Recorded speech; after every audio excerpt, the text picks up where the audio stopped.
Hey guys, welcome back. So today we're going to talk about ignition coils. We're going to go over a lot of stuff. So we're going to talk about the coils we're running, why we're running them, how much energy they put out.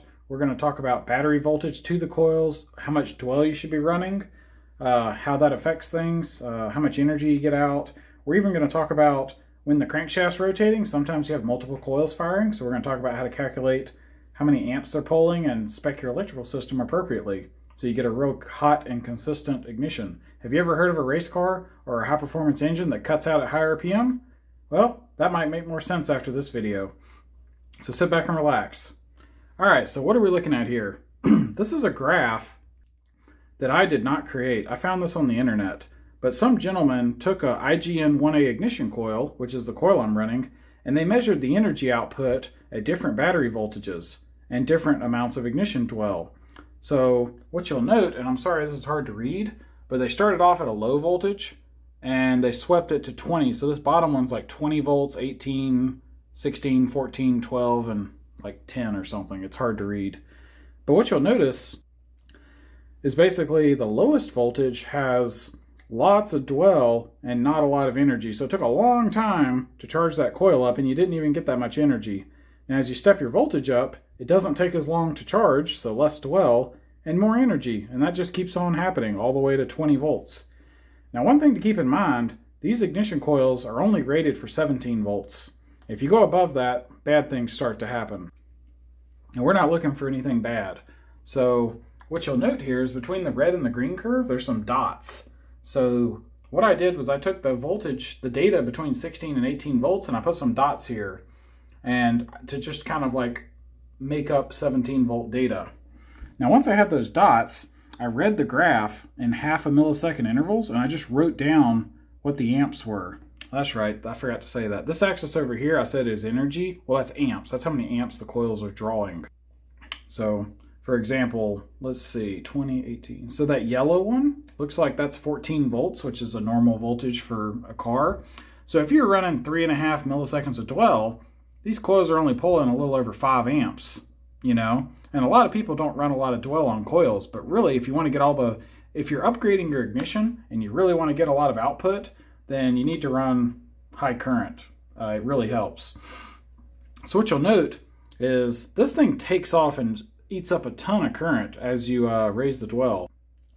Now there's a reason for that. Essentially you start off, this is like purely inductive charging, and then this whole curve and drop off stuff is it becoming less and less efficient. So by the time you're up here, if you decide to keep charging the coil, you technically are putting more energy in, but not a lot. However, if you want to get all of it, you need to get somewhere close up here. You don't want to be, way down there. You're only getting, this might be say 100 millijoules of energy. Up here, you're getting 200 to 250 millijoules. So it does pay off. Okay, so like we said, we went through and wrote these numbers down. And once we got them, we put them in Excel. Let me show you what we came up with. Okay, so straightforward. All we did was type that into Excel. And what I did, once we had these numbers, was I calculated an average. So this is just the average of those two numbers. And then if I go to the next one here, same thing, it just shifts. So what happened is when I got all these numbers here, if you take and highlight all of these cells and come down here somewhere, the average is 13.3 basically. So there it is, 13.3. So that's the average while the coil's on. And that's at 17 volts. Now, there's a few different numbers here to look at. So you'll note here it says the average is 13.3, but the peak is 32, because as we can see, towards the end it's 32. So you might be thinking that the highest current that the ignition coils are ever going to pull is 32. And that's not true. That's only true for one coil, and my engine has 4 cylinders. So let's talk about that. Okay, so this is a graph I just sketched up real quick.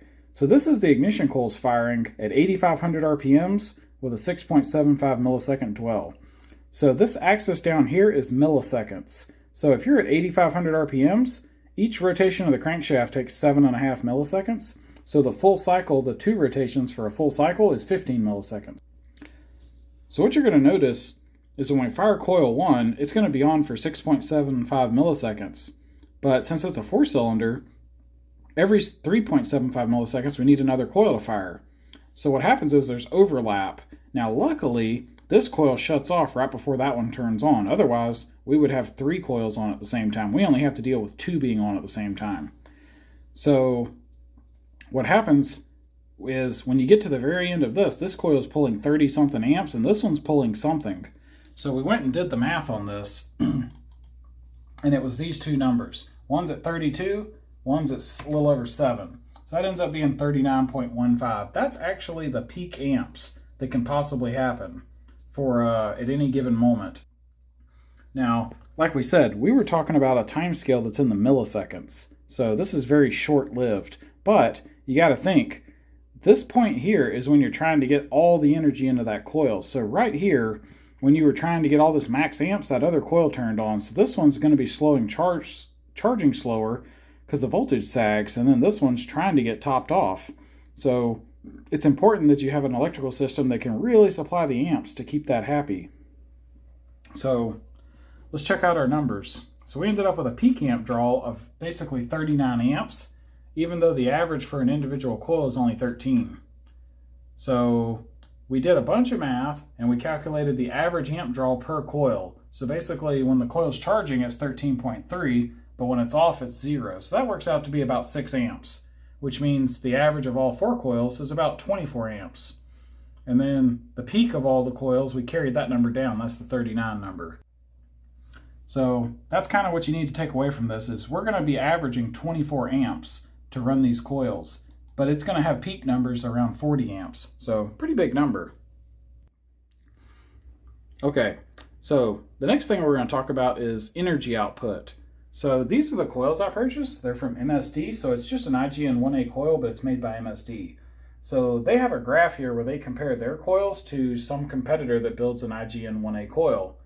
And this graph is going to look similar to the ones we just looked at, but it is different. So the bottom axis is still milliseconds of dwell, but this other one is called millijoules. So millijoules is how much energy the coil holds. Basically, how hot your spark's going to be, how long it's going to last. It's actually technically how long it's going to last. How hot it is voltage that the coil can produce, which is kind of actually set by your spark plug, but then you can only go up to the limit of your coil. So anyway, what you'll note here is the slope of this. See how it keeps building and building and building, and it actually looks pretty decent up to about here. And then from here on, it starts to kind of round over. And once you get to this point, you're not really putting any more energy in the coil. Well, that number just happens to be 8 milliseconds. Now, funny enough, I haven't checked, but let's check and see if that's consistent with the data we had. Let's take a look. I'm kind of curious now. Where's that picture? Here we go. 20, 18, 16, yellow. Okay, this one, it looks like it made it to about 9 milliseconds before it peaked out. So it's a little different than theirs, but it's not that different. So that's kind of an interesting thing. But the point is, these things plateau eventually. So what we want to do is we want to get close. I technically want to get everything I can, so I don't care that, like right here, going from 180 to 200, that may not seem like a lot. That's like an extra, 10 or 15% energy or something. But I want it because I've had a lot of trouble at really high boost getting ignition to fire. So I want the best ignition I can. And I think I mentioned this earlier, but all their stuff is at 14 volts. But they actually rate them to 17, so that's why we're running them at 17.